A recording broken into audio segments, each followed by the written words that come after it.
I am making this TikTok video while I go live on YouTube, X, LinkedIn, and Facebook.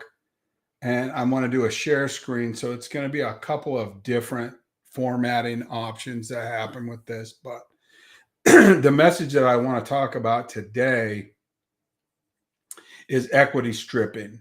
And one of the things that I want people to watch out for, and I want you all to know that my number is readily available. My Insta is readily available. Messaging is easy to get a hold of through me. If you think that you're involved in a situation where somebody is trying to scam you out of your equity in your home, I want you to call me and we'll talk about it either on air to share it with other people, or we talk about it privately. But what's happening is, and I'm going to share this screen real quick. It's called equity stripping, and I will leave this link in one of the comments. And like I said, you can reach out and call me. But essentially, what we're dealing with are unscrupulous people who are either wanting to pay you a cash settlement for some of your equity in your house in the future, similar to a reverse mortgage type of setup. They know that people are stuck in these very low interest rate first mortgages that they don't want to give up. So they're trying to get access to that equity in your home.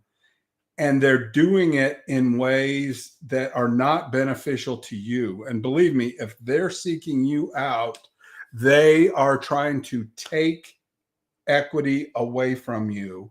And there's financial health courses that I'm teaching and different things that I can help you to build wealth with. But never, ever selling your home equity that you've earned and built up for 50 cents on the dollar is ever anything that I would agree to or think is a good idea. No matter what's happening, you need to protect your asset, of course, but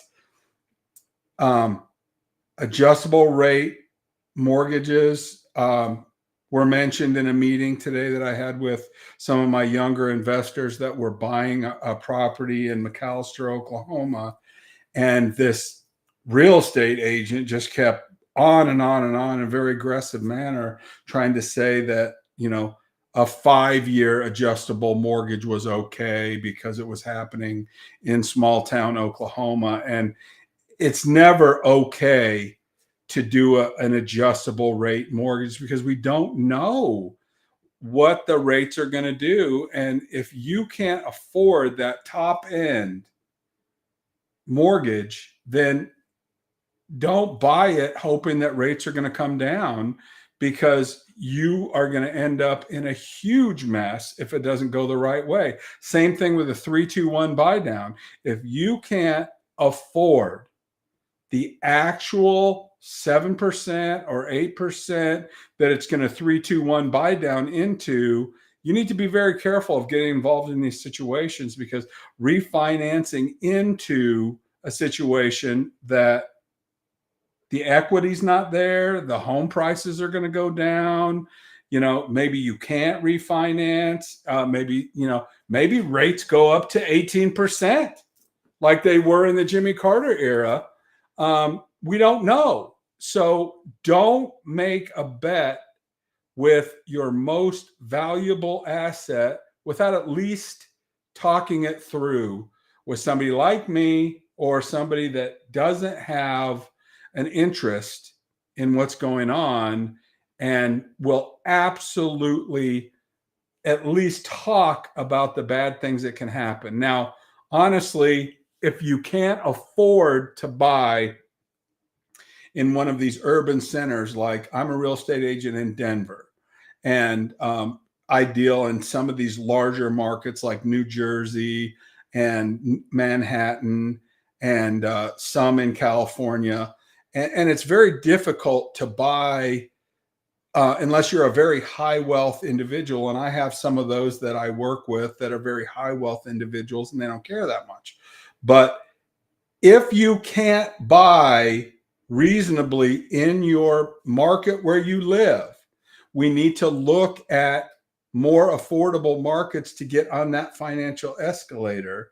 Say you buy a house in Oklahoma and it's growing in value, and all of the houses that I've purchased in the last 3 years in Oklahoma are on track to double in the 5-year window that I bought them in. And I suspect that's going to happen again. And the reason that I think that is because I think people are going to be moving out of these unaffordable urban centers into places in Oklahoma, Mississippi, Georgia, Arkansas, where they can actually afford to buy the 3-2 investment property or family home. And it's going to naturally escalate the prices up. They're not going to be like they were in the, like, say, Denver market. A beginner house is $400,000 at 8%. How are you going to deal with that? You can't. But if you're buying in a more reasonable market, like I'm still buying houses in Oklahoma between $75,000 and $150,000 pretty easily here in Oklahoma. And my investment groups are making money because we're all cash and people want to rent quality homes for a fair price. So make sure that if you're accessing the equity in your home, you're doing it in a way that's reasonable and safe. Like, for instance, if you sold your home in Denver, which I would help you do, at a discounted rate because people need help, you gather that money together and sell one house in Denver and purchase 3 houses in Oklahoma, 1 to live in and 2 to rent, and have income streaming to you.